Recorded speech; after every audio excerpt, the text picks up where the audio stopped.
Best defense is a good offense. Quand la Russie a envahi l'Ukraine en 2022, le monde est choqué. Pourquoi déclencher une guerre aussi coûteuse? Les sanctions, les morts, l'isolement diplomatique, quel intérêt? Les réponses varient, mais une théorie des relations internationales aide à y voir clair. Le néoréalisme offensif.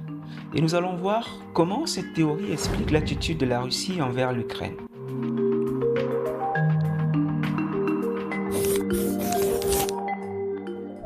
Comme toute théorie, il faut voir le néoréalisme offensif comme une carte qui cherche à simplifier la réalité et à donner des grands repères pour la comprendre.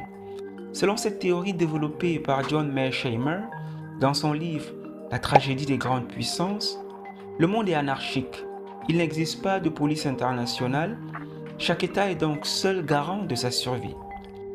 Et pour survivre dans ce monde incertain, les États doivent accumuler le plus de puissance possible. Ils ne se contentent pas donc de se défendre, ils attaquent aussi pour éviter d'être attaqués. En clair, la sécurité passe par la domination.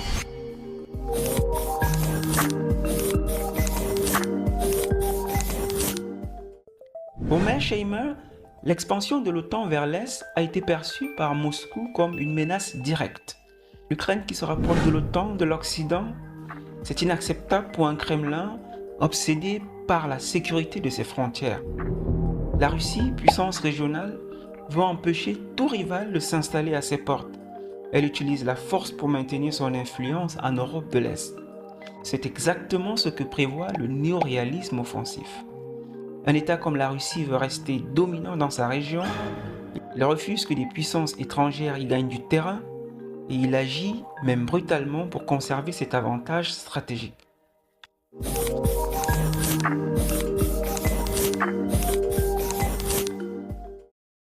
Et ce comportement n'est pas unique. Les États-Unis, par exemple, ont toujours rejeté toute présence militaire étrangère en Amérique latine. Souvenez-vous de la crise des missiles de Cuba pendant la guerre froide. La Chine, de son côté, renforce sa puissance en mer de Chine pour devenir un hégémon régional. Ces grandes puissances agissent selon la même logique, dominer pour survivre.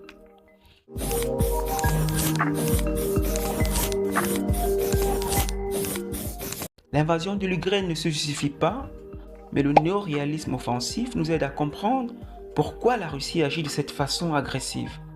Dans le monde des grandes puissances, la peur engendre la force et parfois malheureusement, la force engendre la guerre. Please choose either offense or defense.